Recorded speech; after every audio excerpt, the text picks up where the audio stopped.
I'm Ryan Tubong Banwa. I'm 24 years old and I run a wedding photography company.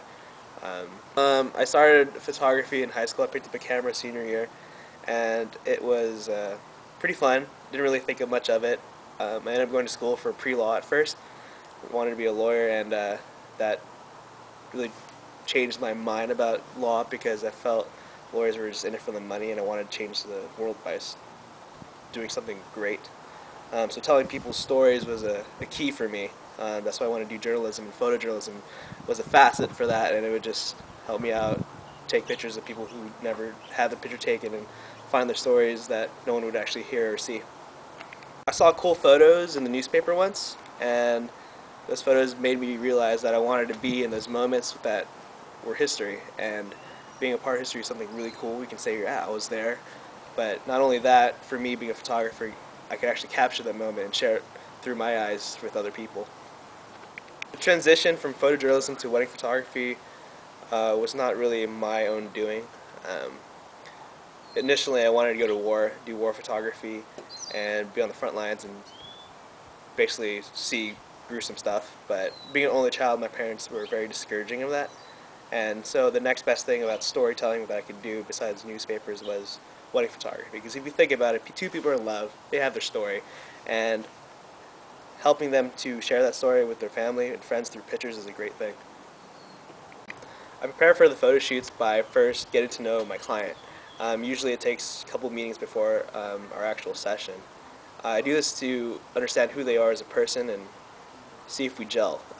Because the worst is when you have someone who's really stiff and I have to make them comfortable in a matter of seconds on the day of, and that's not fun.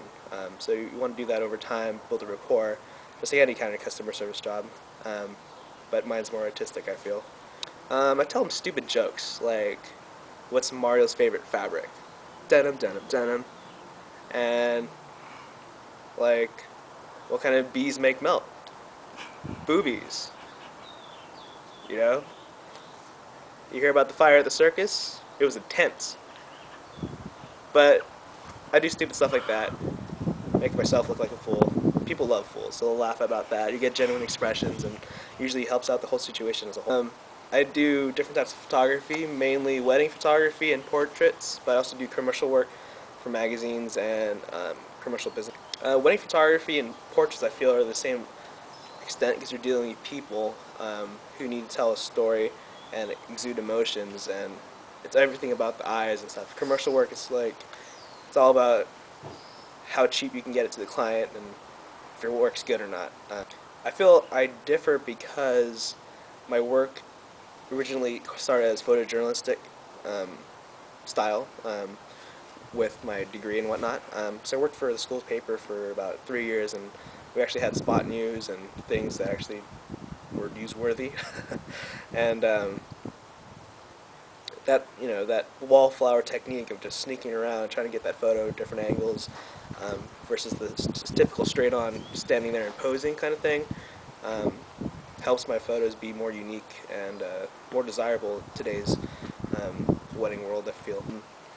Initially, my business was really rough, and just because it was all referrals from friends and whatnot didn't mean could charge them a good premium.